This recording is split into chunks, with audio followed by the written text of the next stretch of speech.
The council strategy with the handful of job sites they picked out, with the attacks through the media, with all the, whether it's calling us misogynists and sexists, to making us march all day long for nothing, for empty buildings, for yards and holes in the ground. This rally is not controlled by any business agent or any union leader. It's controlled by us, the Peter J. McGuire Group, Lincoln Fall Carpenters, workers, and the Carpenters Union.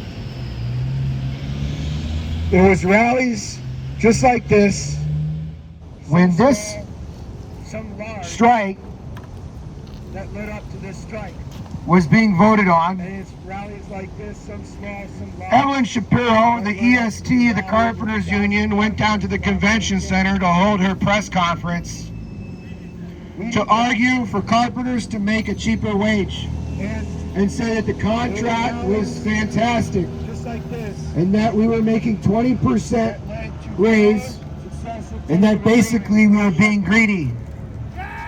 But nothing could be further from the truth. And she went on with her communications director, who's not a carpenter, to put this message in the media that basically the carpenters were foolish to vote down this contract, which was not much different from the previous 3 that carpenters had voted down. Last month and the month before, I made sure to ask business agents and representatives of the council, what are you doing if we decide to vote down this contract? Are you preparing for a strike? Will you be prepared for a strike? And every time I've asked this, whether it was to the bargaining committee or the contract administration or to the business reps, we're not preparing for a strike. And when Evelyn Shapiro went to locals all over Western Washington in her campaign to get us to vote yes on a contract we did not want, members asked her, when will you let us strike? What is the number of carpenters that it'll take to take us to strike? If you won't let us strike after 76%, 77, after 77%, after 60%, when will you do it? And so on Saturday, the members rejected that offer. And on Saturday, that rejection translated into a vote for a strike, which the union leadership had not made one picket sign for. All summer long, all year long, they had not made one picket sign for. There was zero preparation. And so the representatives for the Northwest Carpenters Union scrambled on Sunday to go to work to organize this strike. Only 4 job sites were initially selected to be picketed at. Only 4 job sites. There's 400 in Seattle, according to the business agents. And so there was zero preparation. And Ellen wrote to the International for dispensation, for help, essentially. So she wrote to the general president, who's the head of the International and the Carpenters Union, the most powerful person in our union. And in her letter, she essentially said, the carpenters here, we're going to get a fantastic contract They were going to get a 20% raise. They were going to get all the bells and whistles with all kinds of benefits, and they were going to get non-discrimination language. And it wasn't enough for them. They're being greedy. Can you please help us out? And so the response was, no, rejected. Boom. And so, even during the strike, this message is still coming out. She's working against us. And now we got a letter coming from these guys at the AGC, and it's the same thing. The Carpenters, you're getting a 20% raise with all the bells and whistles and all kinds of benefit language, and you guys are getting this and that, and we're going to give you paid parking in Bellevue. So why don't you accept our deal? You're the ones that sent us the deal, and we're more than happy to approve of it. You're being greedy. They are. It almost seems like Evelyn herself penned that letter. She might as well have. Absolutely. The deal, the letter from the AGC mirrored the letters from Evelyn Shapiro and the rhetoric from Evelyn Shapiro for all summer long. And these are supposedly the people that are on opposite sides of the bargaining table. But really what it really seems like is that they're on one side of the bargaining table and the people out here are on the other side. That's right. Evelyn wrote us a letter, and she asked for someone to go to the bargaining table. And it said, as representatives of the contract opposition, will you please send someone to the bargaining table to represent the contract opposition? We are willing to listen to you. It's the first time in my career I've ever seen something like this. 2 days after that, I received a letter from the lawyers for the Pacific Northwest Regional Council of Carpenters saying, which was a cease and desist letter that told me to cease and desist from all activities that might interfere with their strike. The letter was put out on social media not to inform me. It was put out on social media to intimidate me and to intimidate anyone associated with the Peter McGuire Group, which Evelyn recognizes as the contract opposition.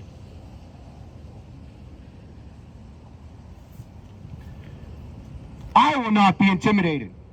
That's right. Nobody in our union who works with their bags on and risks their lives every day to put food on the table for their families, to build this country, to make all these freaking billionaires rich, who built Amazon HQ1, who are currently rebuilding the UW. None of them are going to be intimidated. Solidarity is not just a pretty word. It's a word to live by. It's a weapon and it's a shield. The union leadership currently has a stranglehold over this strike. And that's what that letter is all about, because they're trying to tighten their grip over the strike. That's why there are only 4 projects selected for Thursday, to tighten their grip over the strike. That's why there had to be a near riot on Wednesday, a fight between Carpenters and the officers to get the Microsoft job picketed. Now they want to end that picket on Monday. Of course they want to end that picket on Monday, because it's the largest, most expensive job on the West Coast and probably in the country. We can't let them do it. We cannot let them do it. Carpenters are not going to be able to break this stranglehold on their own. There's no way. we will be able to break it with the solidarity of all workers, all trades. We will be able to break it with the solidarity of women and ethnic minorities and people with different sexual orientations. Right. That's the only way we're going to break the stranglehold of the rich and the powerful, the richest and most powerful people in this city. Because all those contractors work for developers. They're just middlemen. Those capitalists work for bigger capitalists. They work for Amazon, Google, Facebook. And you know what they're terrified of? They're terrified of the Peter McGuire Group because they've never seen a rank and file group that is willing to unite all workers, that's willing to spell out what the difference is between a carpenter and a developer.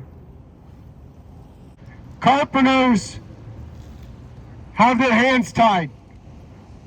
Talk to carpenters and you'll find out, they'll tell you.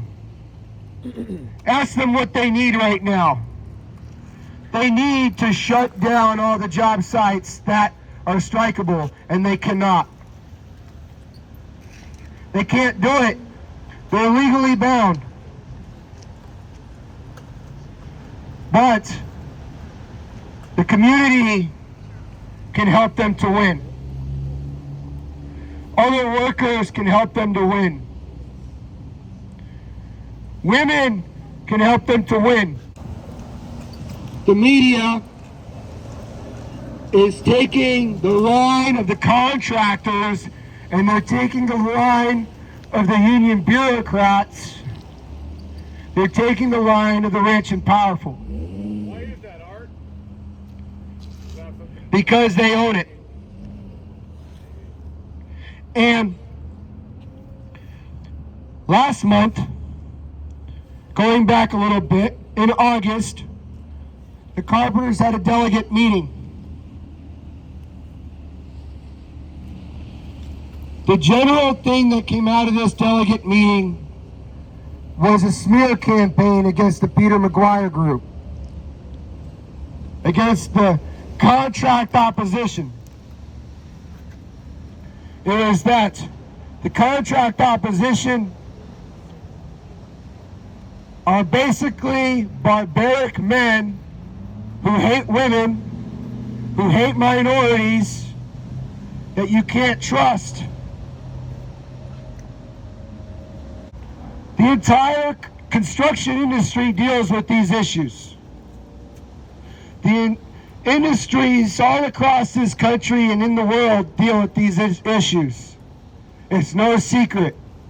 Sexism is a problem in society. Racism is a problem in society. We have identified these issues in our group, in our caucus. Both the men and the women have identified these issues. And as these issues have come up, we've attempted to democratically talk about them and address them as adults. To educate the brothers that have sexist and backwards ideas, and to tune them up and straighten them out. That's how we're going to move forward.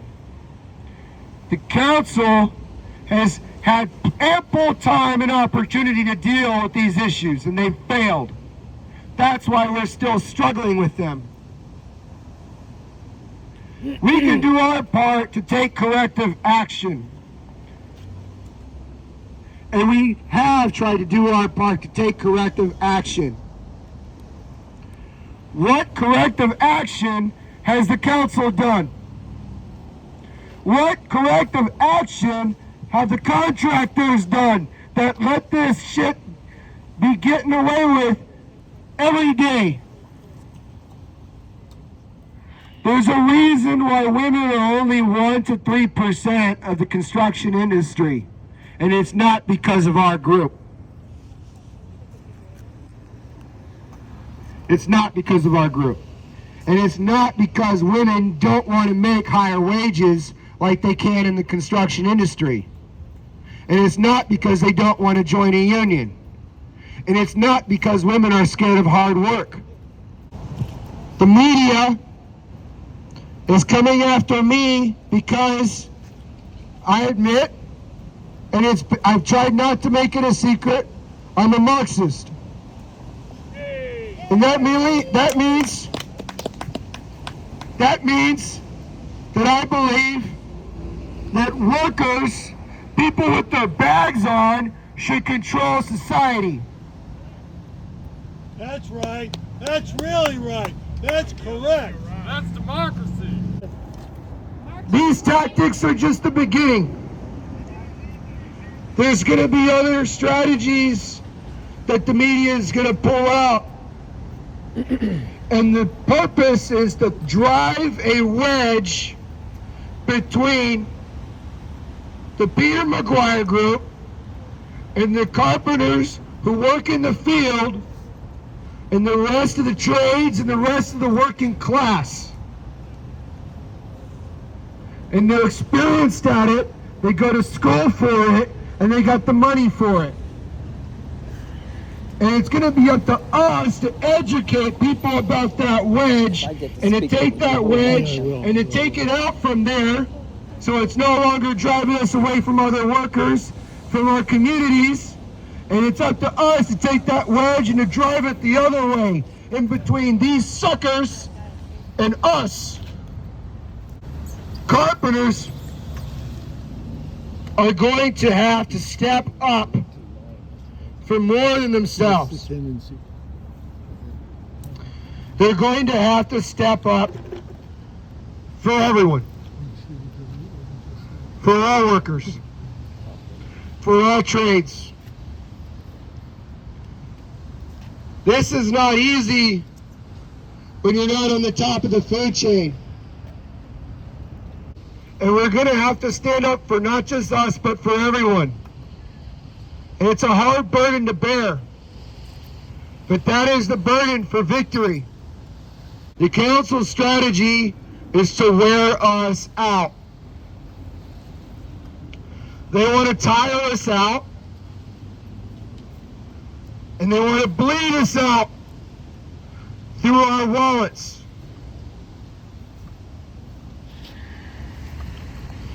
That's why they're starting to come after members with lawsuits.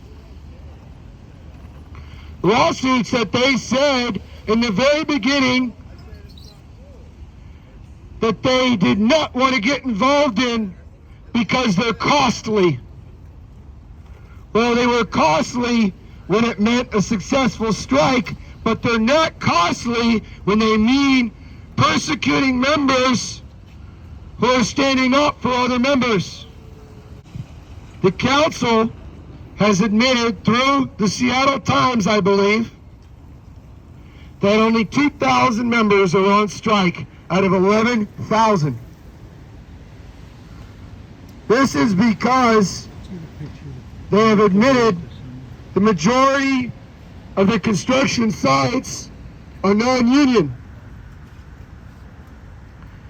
And that the workers are basically having their hands tied, so they're forced to go to work during a strike.